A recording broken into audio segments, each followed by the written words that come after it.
ஆபாச வீடியோஸ் இருக்கு, கொஞ்சம் வீடியோஸ்னு சொல்றாங்க பாத்தீங்களா, அந்த வீடியோ லிஸ்ட்ல உங்க வீடியோஸும் இருக்கும். இருக்குமா இருக்காதா? அந்த டிராப்ல ஒரு 10 வீடியோஸ் இருந்துச்சு. அவன் எனக்கு ஸ்கிரீன்ஷாட் எடுத்து பக்கெட்டோட வீடியோஸ் இருக்கு, ஃபர்ஸ்ட் நைட் வீடியோஸ் இருக்கு, கண்டென்ட் இந்த கண்டென்ட் நான் போடுறேன், பக்கெட் கிட்ட காசு வாங்கி கொடு அப்படின்னு சொன்னான். இல்ல நீங்க பாத்தீங்களா அந்த வீடியோஸ் நல்லா இருந்ததா? அது கேமராமேன் நான் தாங்க. அவர் தான்டா மெயின் வில்லன்.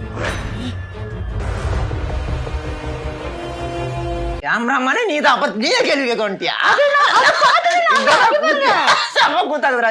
இத்தனை நாள் நீங்க வீடியோ போடாததுக்கு காரணம் என்ன? உங்களையும் பிடிச்சி உள்ள போட்டுருவாங்கன்ட்டா அவங்களுக்கு பயந்து நீங்க வீடியோ பண்ணாத இருக்கீங்களா? ஜெயில குச்சி போட்டுருவாங்களா? ஏன் அந்த வீடியோஸ் இன்னைக்கு வந்து நிறைய லெவல்ல போயிடுச்சு. நிறைய பேப்பர்ஸ் வந்து எடிட் பண்ணி போட்டாங்க. எடிட் பண்ணா பயங்கர வியூஸ் போயிருக்கு. யாருமே என் மேல கம்ப்ளைண்ட் கொடுக்கல. அது வந்து ஒரு ஆபாசம் வீடியோவா யாரும் ஏத்துக்கல. இது ஒரு கல்யாண கண்டென்ட், தாலி கட்டுறாரு, அவர் ஃபர்ஸ்ட் நைட் பண்றாரு. நாங்க வந்து துணி இல்லாத வீடியோ போடல, புரியுதா? 2 பேரும் துணியெல்லாம் அவுத்து போட்டுட்டு அவங்க மொன்ன கட்டியாவும் நான் மொன்ன கட்டியும் பெறல. அந்த கண்டென்ட் துணி இல்லாத கண்டென்ட் வச்சாங்க எனக்கு. அதாவது துணி இல்லாத அத்தது பூ மேல பெறல மாரி கண்டென்ட் வச்சாங்க.